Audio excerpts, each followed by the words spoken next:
Whether on-premise, hybrid or in the cloud, RCS gives broadcasters the tools and support to create, schedule, manage and deliver content with confidence. RCS is the trusted leader for audio professionals.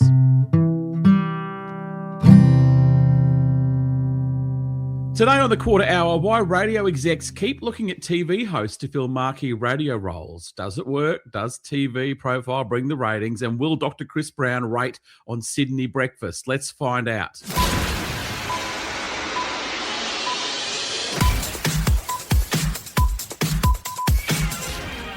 I've got an announcement to make, a little sneaky bit of information I've got. Yeah.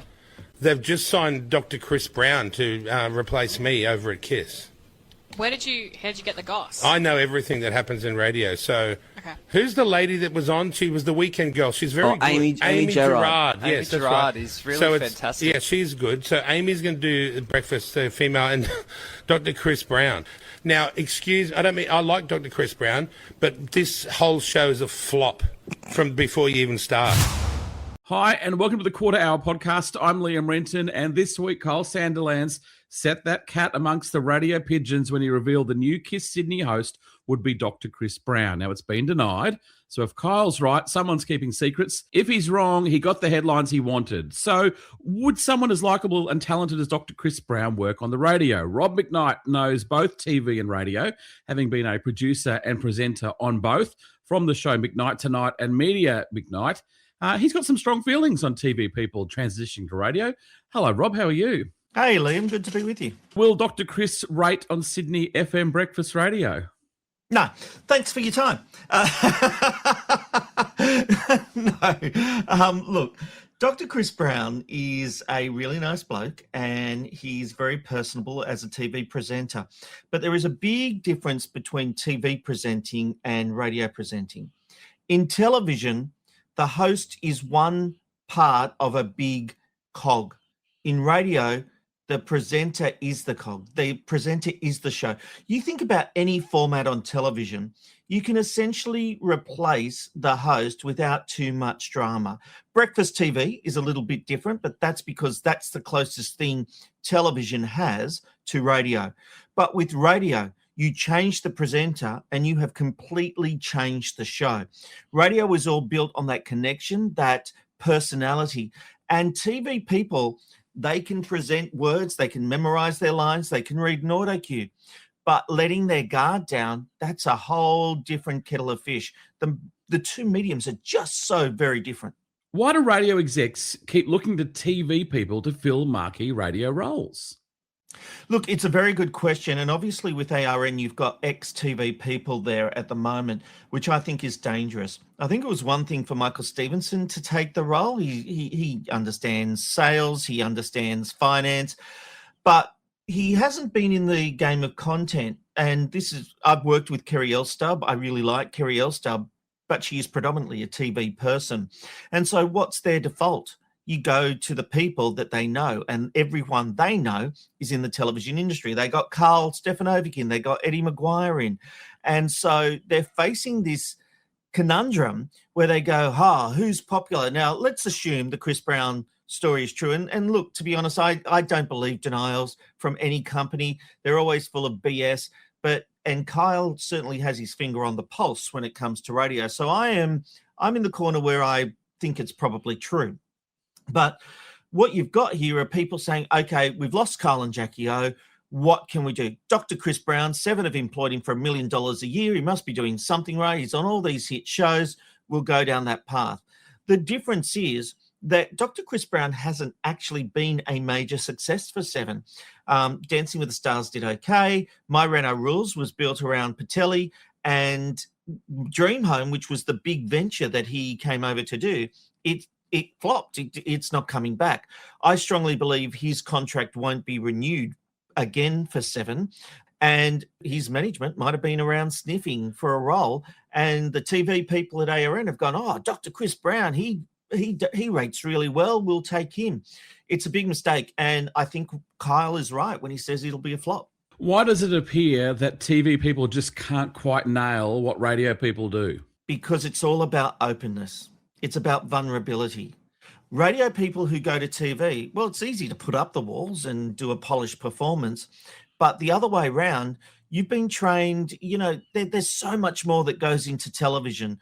Bigger crews, think about it. You're looking down the lens of a camera. You're not looking at anybody. So you're not actually interacting with anybody.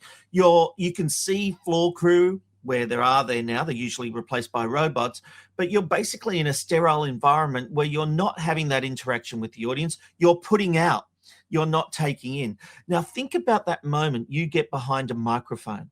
I have just fallen in love with that connection. When I was filling in presenting at 4BC, I just fell in love with the medium of being able to say something and have people ring up or text in and challenge me or agree with me or have a comment that takes that conversation further. There is nothing like that radio experience when it comes to the actual connection with an audience. Television talks out, radio talks with. And that is a key difference. And you have to be vulnerable. You have to tell the story where you ended up outside naked, or you fluffed in front of your mother-in-law the first time you met her. These are the stories you need to be able to tell, whereas people on TV don't generally do that. Of course, there's always exceptions, but you will find that the transition from TV to radio is much more problematic than going from radio to TV. We've seen examples when Carl and Jackie O left Today FM originally.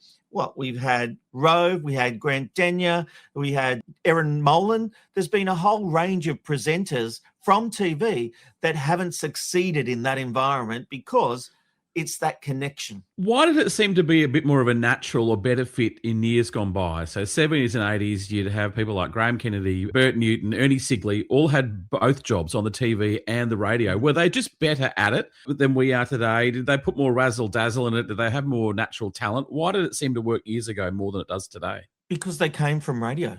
And then they went to TV. They had that experience. So when they're on the TV and they've got the studio audience, they knew how to play to an audience. I remember going to a taping of one of the very first episodes of Australia's Funniest Home Videos, and Graham Kennedy was there, and he was doing his bit with the auto cue and down, and then he went off on this story for about 5 minutes, and he's getting laughs out of the audience, and it was his way of warming us up.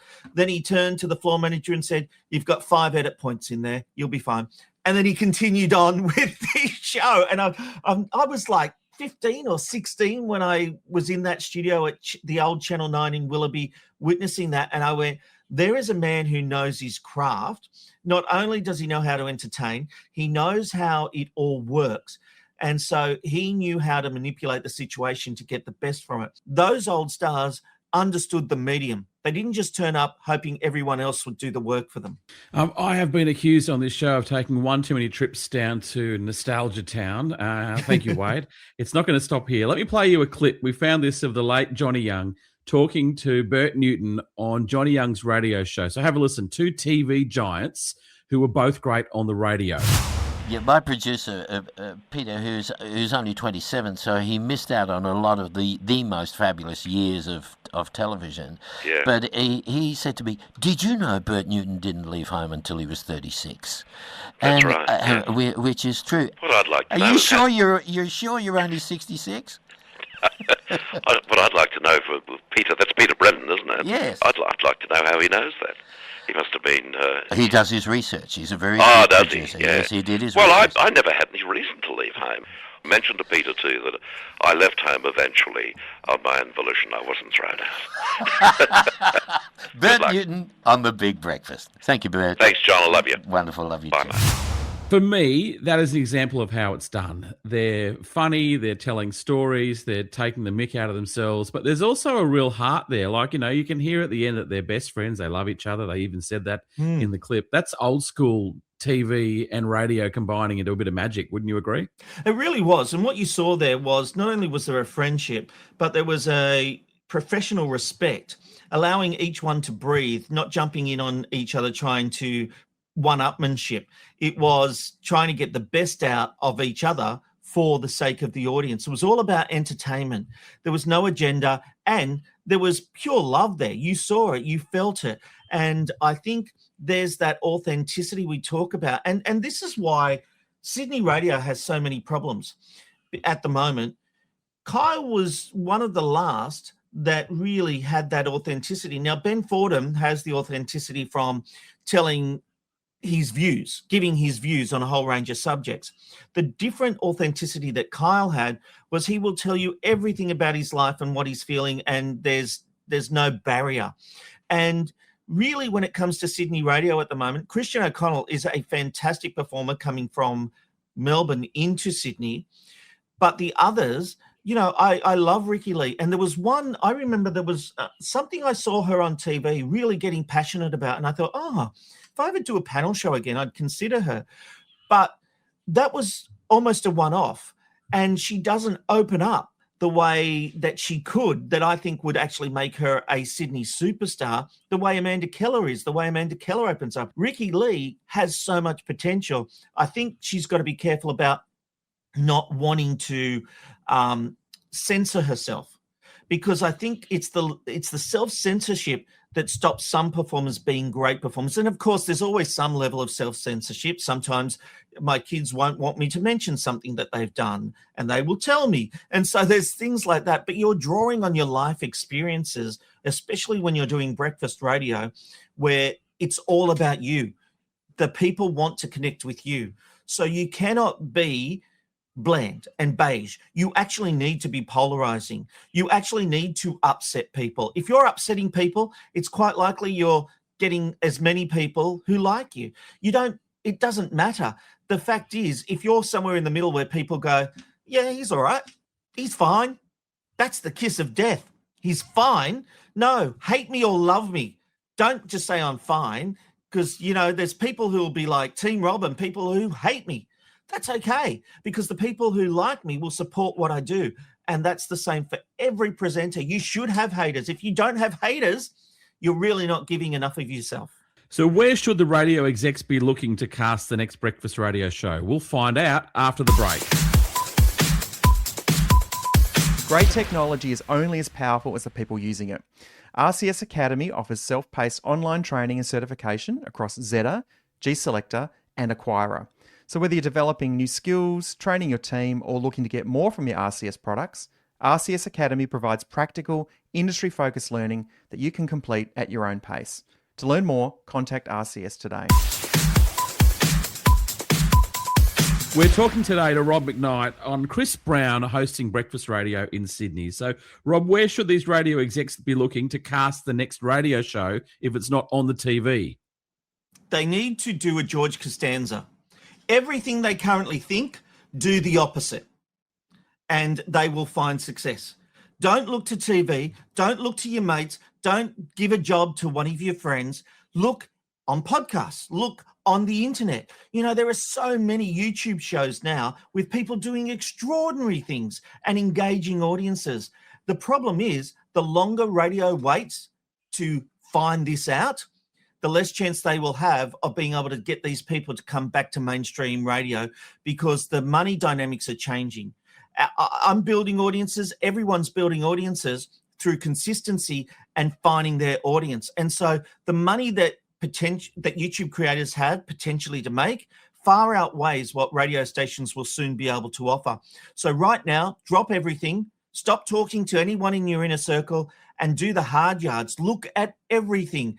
Go searching, go to comedy clubs, go to places. Remember when PDs used to go to comedy clubs and just go to the Melbourne Comedy Festival and Sydney Comedy Festival and all that kind of stuff to see emerging new talent and think, maybe there's something we can do with them. No one does those hard yards anymore. They really just want to recycle the talent that's out there. How many new talent are coming through that are being nurtured and made ready for the listening audience? There's not many chances out there these days. And then when they get them, they change what makes them unique. And that is a key problem. Don't change what makes them unique. And the one other thing I will say, I think breakfast radio needs to change. And I think it needs to be more talk and less music. And I know there's people out there who say, this guy doesn't know what he's bloody talking about. I can get music and Spotify from anywhere. I don't need you to serve it up to me now. So I actually want to engage with the presenters.